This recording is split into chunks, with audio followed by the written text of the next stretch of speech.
Hello and welcome to Visurraga Enterprises, LLC. This video is made to summarize updates to the MAC Anesthesia Record utilized at the 6 locations at the GI sites in Maryland and Virginia. Please feel free to contact us for anything regarding the Anesthesia Record update. Thank you. There are many ways to optimize anesthesia services documentation. The updates recap a review of anesthesia records submitted with a focus on the bottom line. How can you protect yourself? That's a loaded question, and I'd summarize it by adopting a mindset of 3 areas while documenting your awesome anesthesia services: medical insurance, medical liability, and quality assurance. Here is the updated anesthesia record we will now be using at 6 GI locations.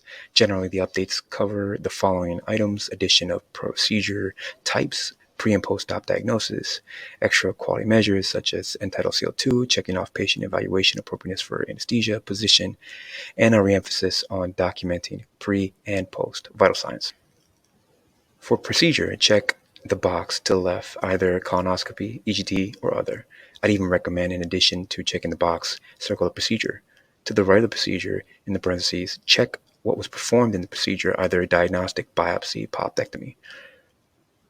Again, I'd even recommend the intervention circled, performed by the gastroenterologist. Under other, please write in the procedure name, if not colonoscopy or EGD, such as sigmoidoscopy. Why it matters. Your anesthesia service is significant and deserves to be reimbursed appropriately. Medical insurance. Insurers have the potential to delay or deny a payment if there is not a legitimate reason for the patient to receive the procedure documented on your anesthesia record.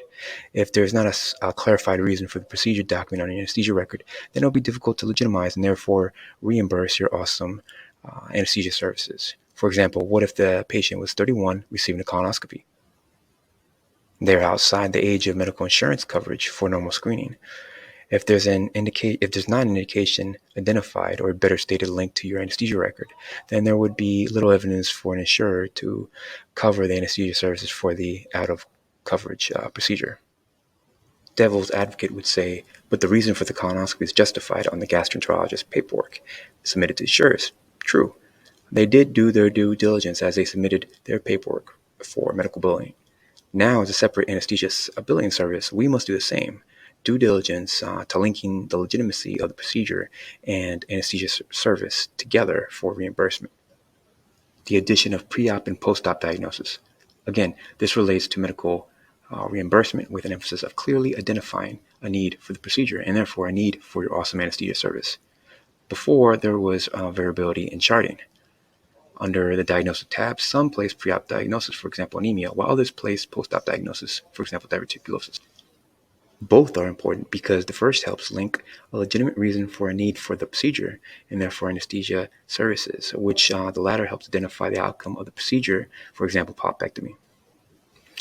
The outcome of the procedure is important. Let's say a patient comes for consultation pre-op diagnosis, but is too young to meet the reimbursement criteria for screening. The outcome of the polypectomy post-op diagnosis would further legitimize the need for the procedure and your awesome anesthesia services. The bottom line is you are helping legitimize your awesome anesthesia services for reimbursement. Re-emphasis on vital signs. Please place your pre-anesthesia vital signs at the top of the record. Please place post-op vital signs at the bottom right of the record. Why it matters. Medical insurance. This helps legitimize your anesthesia preoperative assessment. For example, what if there is a poor prep and the case is forfeited? Insurers in this situation may delay or deny anesthesia reimbursement if the entirety of your awesome anesthesia service is not detailed. Medical liability. This reemphasis helps protect you. If something were to happen during the procedure and it was found on your anesthesia record there was no pre-anesthesia vital signs documented on your part, then it would look bad to an attorney. Also, documenting post-op vital signs on your record clearly indicates you assessed the patient after the procedure. Devil's advocate. Yes, devil's advocate may say, why chart the vital signs on the record when the pre-op nurse writes that on their paperwork pre and post procedure? Very true. They are documenting it on their record. If you are working as a 1099 at the facility, then you do not entirely represent the facility, and the facility does not have an obligation to protect you if something were to occur. However, you do represent yourself entirely as an anesthesia provider and must protect yourself. For example, let's say something were to occur and in the proceedings it was found that the facility nurse had documented a blood pressure of 240/200 pre-procedure. Then on cross-examination, and as highlighted, there is a lack of preoperative vital signs documented on your anesthesia record. When you, as a 1099 independent contractor, remember the BP was 140/70. Would the facility go the extra mile and protect the 1099 independent contractor who bills anesthesia services separately from the facility? Good question. Your anesthesia record is your vital legal protection for your awesome anesthesia services. Please indicate a height, weight, and BMI. This information can be found on the HMP charts provided to you at all the facilities we serve. Why it matters: quality insurance. We audit every anesthesia record for quality measures such as case cancellations. Having the height and weight and BMI on the record helps track many of the clear indications for a case cancellation, for example, a BMI of 76. This data helps in many ways. For example, this helps protect you in the event a doc complains the CRNA cancels too many cases, and helps track how many high BMI cases made it to the actual day of procedure. Clearly, an increase in high BMI cases correlates to a higher cancellation rate, which would make a complaint of case cancellations a moot point. This data helps identify an increase in high BMI cases, which prompts us to find solutions immediately.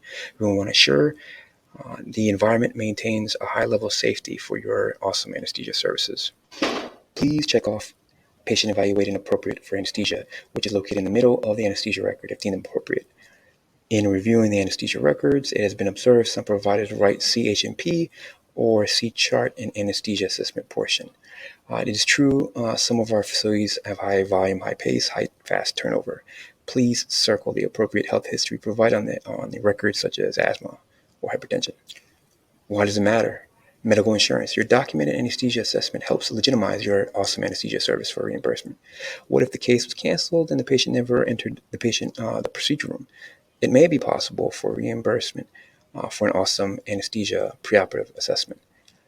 Medical liability. In this example, what if something were to occur and it was found the patient had cardiac stents? It was documented on the gastroenterologist HMP, which protects them, but was it charted on your only legal document protecting you as the 1099 independent contractor representing self, not facility? Good question.